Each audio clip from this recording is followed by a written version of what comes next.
Piracy বিষয়টাই তো আসলে ভালো না।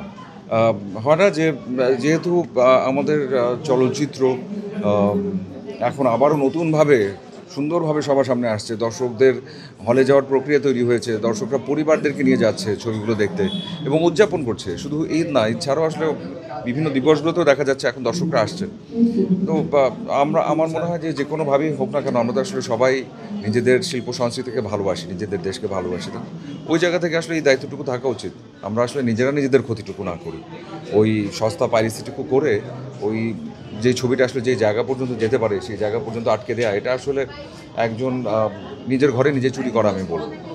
বরং আমরা সেটা না করি, আমরা বরং একটু ধৈর্য ধারণ করি, আমরা একটু দেখি, আমরা একটু অ্যাপ্রিসিয়েট করি, আমরা আসলে যে ভালো কাজগুলো হচ্ছে সেগুলো নিয়ে কথা বলি, সেই সুযোগ তৈরি করে দিই, সেটা বেশি ভালো। আর পাইরেসি বন্ধের জন্য এবার যেভাবে করে তোড়জোড় একটা বিষয় হচ্ছে সেটা ভেরি অ্যাপ্রিসিয়েট, এগুলো দরকার আছে। এটা হলেই হয়তো সব কিছু সুন্দরভাবে আবারও আগাবে।